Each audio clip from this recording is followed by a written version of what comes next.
Hello dear children, we were discussing the lesson The Snake and the Mirror from chapter 5, which is written by Vaikom Muhammad Bashir. Okay, we will have a glance on the story.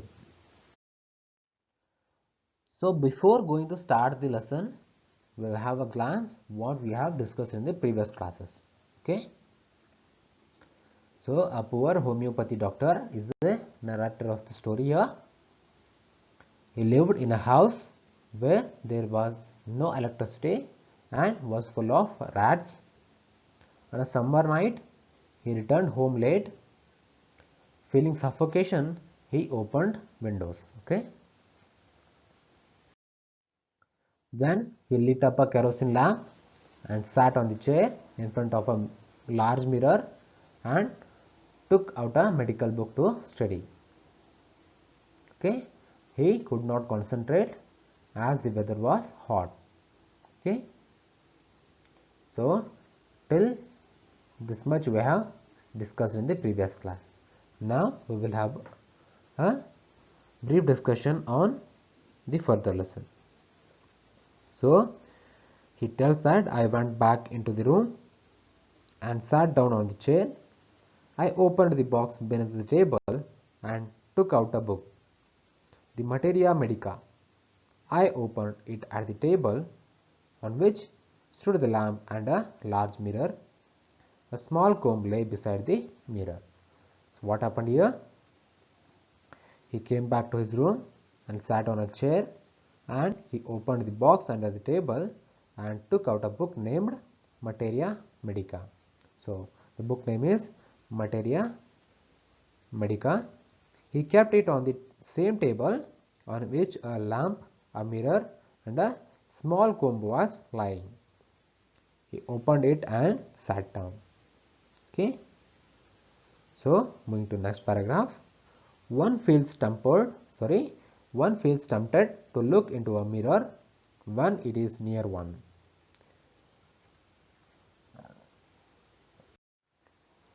I took a look.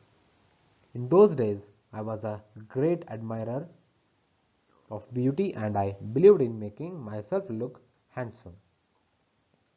So he says, as he was sitting in front of the mirror, he looked at his image in the mirror.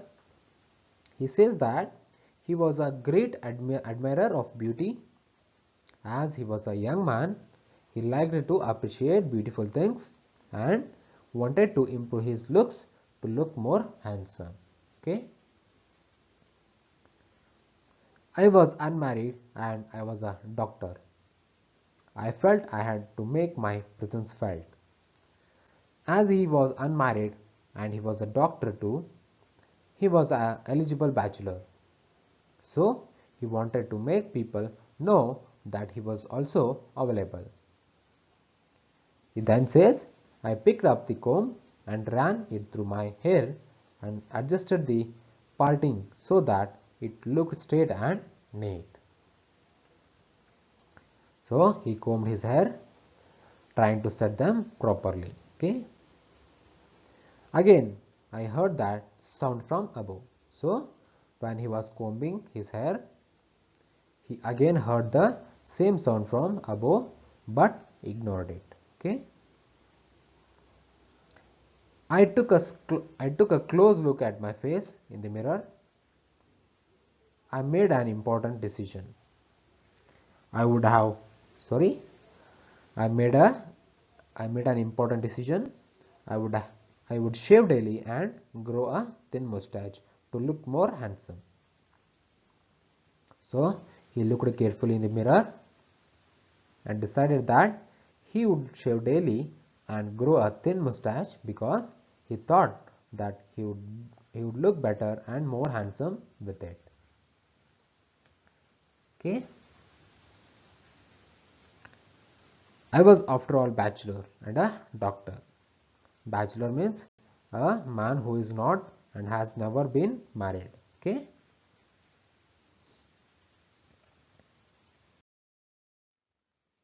Now the doctor repeats that he was not married and was a doctor too. So he wanted to say that He was supposed to look very handsome. He was supposed to be good looking so that he could get a better match for himself. I looked into the mirror and smiled. It was an attractive smile. I made another earth-shaking decision. I would always keep that attractive smile on my face to look more handsome. Here, earth-shaking decision means something very important decision. Okay. He appreciated himself and said that he had an attractive smile. Another thing that he decided was that he would always keep smiling because he looked better when he smiled. The doctor was being ironic when he said that to keep smiling was an earth, means shaking decision. Moving to next paragraph. I was after all a bachelor and a doctor too. On top of it, again came that noise from above. Here on top of it means to add on to something. Okay. Again he is stressing that he was a bachelor and to add to it he was also a doctor. Means he is a bachelor and even he is a doctor. Okay. He thought that he had a lot of value and that is why he wanted to look very handsome. Okay. Moving to next paragraph. I got up, paced up and down the room. Then another lovely thought struck me. I would marry. I would get married to a woman doctor who had plenty of money and a good medical practice. She had to be fat for a valid reason. If I made some silly mistakes and needed to run away, she should not be able to run after me and catch me. So here paced means walked. Okay. Valid means logical or justifiable.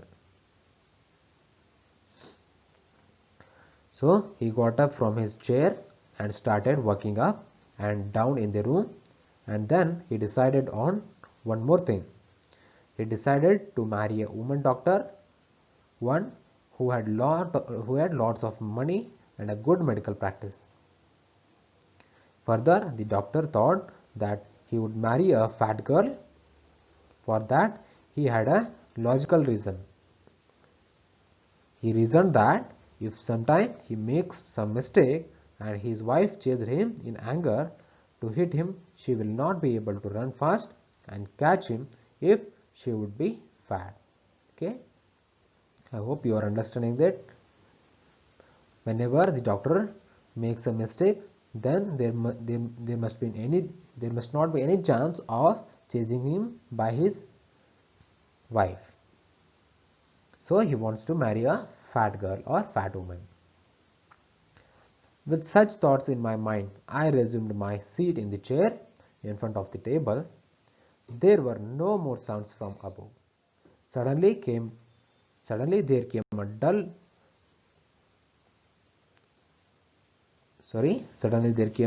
dull as if a rubber tube had fallen to the ground.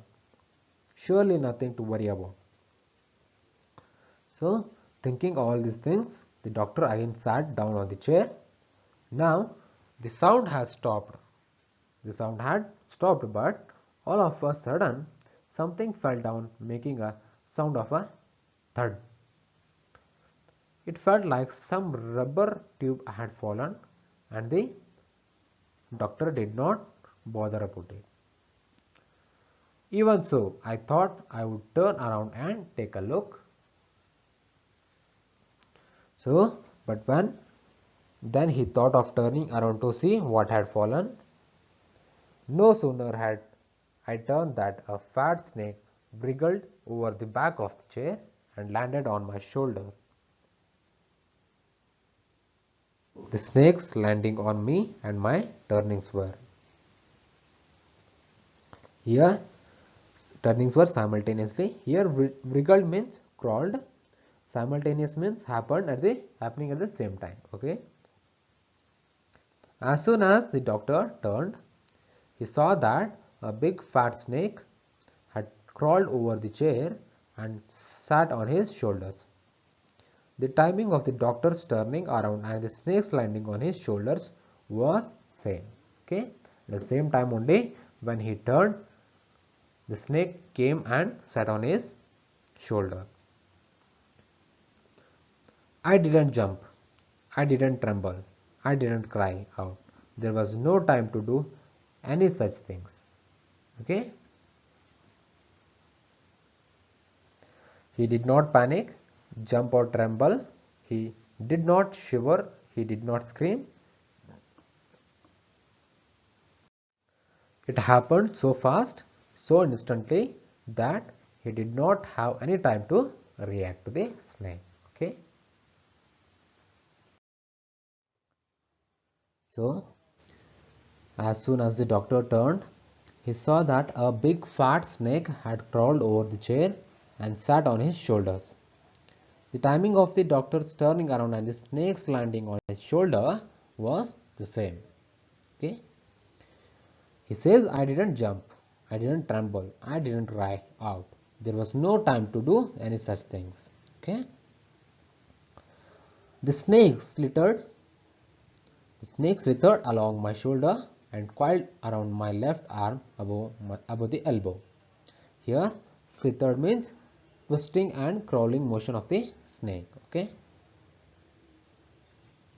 The snake moved in such a way that it wrapped itself on the doctor's left arm like a coil. You might have seen that how the snakes will be moving and how the snakes will wrap the persons and all in the movie itself.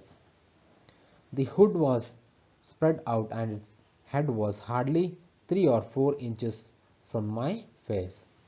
Here hood means head of the snake. It was in such a position, just 3 to 4 inches away from his face, that if he would have moved slightly, the snake could have bitten him. It would not be correct to say merely that I sat there holding my breath. I was turned to stone, but my mind was very active. The doctor says that he was not only holding his breath, but had turned into a stone, just like a statue. Although physically he was still like a statue, but his mind was very actively. He was thinking what he should do next. The door opened into darkness. In the light of the lamp, I sat there like a stone image in the flesh. There was darkness all around him, outside the room, inside the room. It was all very dark. There was only a single light, the light of the lamp, and in that light he was sitting like a statue. I felt then the great presence of the Creator of this world and this universe. God was there. As he was in trouble, he started feeling the presence of God. He was not able to do anything, so he started thinking of God. I think children, you might have experienced whenever you are in trouble or in problem, you will be praying the God. So this is what the situation of the doctor also here. Okay. Suppose I said something and he did not like it. I tried in my imagination to write in bright letters outside my little heart the words, "Oh God." He decided not to speak lest he should anger the snake. In his heart, the doctor was praying to God to save his life. Okay. So, till now what we have learnt is the doctor's house was very dark. There was no electricity in his house. So he was looking his face in the mirror, and there was a sound falling of the snake from above, and the snake wrapped the doctor, and the doctor was praying to God to escape from that situation. Okay, well, we end up the class here. We shall continue the further part of the lesson in the next class. Thank you. Have a nice day.